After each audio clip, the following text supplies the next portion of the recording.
마음챙김이 불안을 치료하는 데 인기 있는 약과 비슷하다는 최근 연구 결과가 나왔다고 합니다. 마음챙김에 기반한 스트레스 감소는 불안의 치료에 이용되는 항우울제만큼 효과적이고 하지만 부작용은 적다고 하는데요. 현대인들이 공통적으로 시달리는 불안함이나 걱정은 우리가 사실 살아가는 데 있어서 도움이 된다고 보는 게 맞습니다. 왜냐하면 사실 이것들이 우리의 안전에 대한 위협에 그것의 반응으로 인간에게 매우 발달되었기 때문인데요. 원시시대로 돌아가면 우리가 사냥을 할 때 우리가 먹히거나 그것들이 우리한테 먹히는 정말 목숨을 걸고 사냥을 해야 하는 상황에서 우리가 일반적인 우리 신체의 우리의 감정의 상태에서보다 불안함이나 걱정을 느끼는 상태에서 훨씬 더 민첩하고 위협을 감지하고 대응하는 능력이 올라가기 때문에 지금 이야기하고 있는 스트레스, 불안, 감정 같은 것의 뿌리를 생존을 위한 것으로 보는 관점이 예전부터 지배적이었는데 우리가 어떤 위험에 직면했을 때 우리의 몸은 근육의 혈액을 재분배하고 심장 박동수를 높입니다. 이것이 결국 좀 전에 이야기한 것처럼 위협에 맞서 싸우거나 혹은 그 위협을 효과적으로 피하기 위해서 우리 몸이 스스로 능력을 끌어내는 것이죠. 하지만 이 현대시대, 그 사냥의 위협 같은 것이 없는 이 현대시대의 우리 현대인들은 전 세계적으로 3억 명 이상의 사람들이 이 불안감 때문에 시달리고 있다고 하는데요. 우리 몸의 신경계가 죽고 사는 그런 위협을 감지할 때야 느끼는 것들을 우리 현대인들이 매일매일 느끼면서 살아가게 돼버린 것입니다. 그래서 결국에는 만성적인 공포, 만성적인 스트레스에 젖어있는 삶을 살게 돼버린 것입니다. 좋은 소식이라고 할 수 있는 거는 이제는 약물 치료나 심리 치료 같은 것이 지금까지 설명한 현대인들이 겪는 불안 장애에 효과가 있다는 것인데요. 조지타운 대학교 의과대학의 부교수이자 불안장애 연구 프로그램 책임자인 엘리자베스 호그 박사는 20년 동안 불안장애를 가진 사람들을 치료해 왔다고 하는데 환자들에게 다양한 종류의 약물과 심리치료 그리고 이 두 가지를 함께 병행하는 그런 처방으로 꽤 유명하다고 합니다. 박사가 자신의 이 커리어 초기에 마음챙김과 명상에 대해 알게 되면서 불안증, 우울증 환자에게 분명히 도움이 될 것 같아서 연구를 시작했다고 합니다.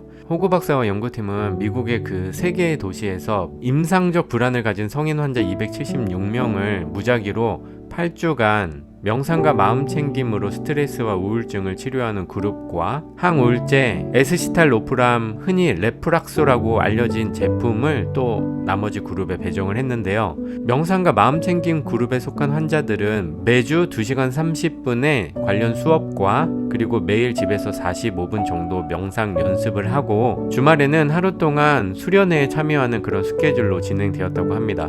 연구진은 이 둘 중에 어떤 치료법이 다른 것보다 더 나은지를 증명하려는 것이 아니고 명상이랑 마음챙김 또한 약물 치료만큼 동등함에 가까운 어떤 효과가 있는지를 파악하려는 데 목적을 뒀다고 해요. 왜냐면 이미 각각은 어느 정도 효과가 있다는 게 증명이 되었으니까 이 두 가지를 비교하는 게 목적이었던 거죠. 연구진의 예상대로 실험 결과 마음챙김과 명상이 약물보다 더 효과가 떨어지지 않았으며 두 그룹 모두 증상이 개선된 것으로 결과가 나타났다고 합니다. 하지만 항우울제를 복용하는 그룹들이 부작용이 더 문제가 되었는데요.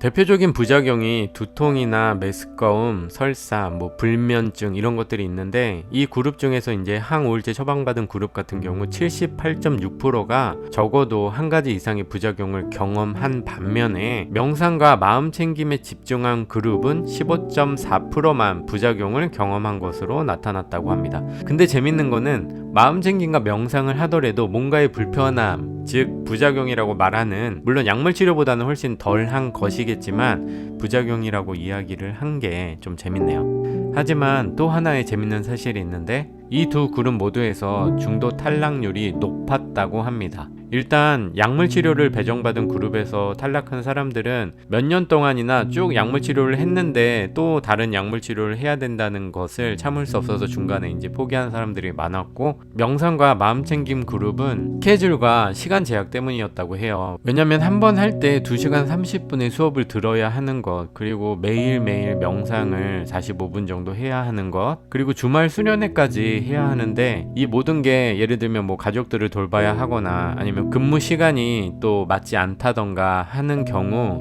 이걸 맞추기가 쉽지 않았던 것이죠. 어찌됐든 오늘 소개한 호구 박사 연구에서 밝혀진 핵심 내용은 항우울제를 복용하는 것만큼이나 명상이나 마음챙김, 우리가 스스로 우리 내면을 돌보고 마음을 돌보는 것 또한 비슷한 정도의 효과가 있다는 것이 포인트가 되겠습니다. 오늘의 내용을 통해서 제가 포커스를 두고자 한 것들은 물론 우울증 때문에 고생하는 분들이 병원에 가지 않고 명상으로 치료를 받을 수 있다, 효과를 받을 수 있다 라는 포인트는 아니에요. 그냥 평범한 우리, 스트레스에 시달리고 매일매일 의미 없는 걱정에 시달리고 하는 우리들이 명상 같은 뭔가 각 잡고 하는 무언가가 아니더라도 스스로 마음을 돌보고 자신을 돌아보고 감정을 추스리고 하는 노력을 통해서 분명히 많은 부분들을 어떤 특정 약이나 아니면 병원의 도움을 받지 않더라도 꼭 그래야만 하는 환자들 수준이 아니니까요. 우리 평범한 현대인들은요, 분명히 효과를 얻을 수 있다는 점을 생각해 보고 스스로 우리 내면을 돌보는 것 또한 우리가 외모를 가꾸는 것만큼 신경을 쓰면 과학적으로 오늘 알아본 것처럼 도움을 받을 수 있다는 것, 그것을 여러분과 함께 나눠보고 싶었습니다. 꼭 각 잡고 명상을 할 필요는 없어요. 천천히 조용한 공원을 조용한 음악을 들으면서 걷는 것도 누군가에게 명상이 될 수 있고, 자극적이지 않은 마음을 편안하게 해주는 그런 책이나 시집 같은 것을 읽는 것도 누군가에게 명상이 될 수 있고, 집에서 따뜻한 물로 여유있게 목욕을 하거나 반신욕을 하는 것 또한 누군가에게 명상이 될 수 있을 것입니다. 우리는 외모를 가꾸는 것만큼 우리의 내면도 꼭 돌봐줘야 합니다. 왜냐면 우리는 마음도 있고 몸도 있으니까요. 오늘도 함께 해주셔서 감사합니다.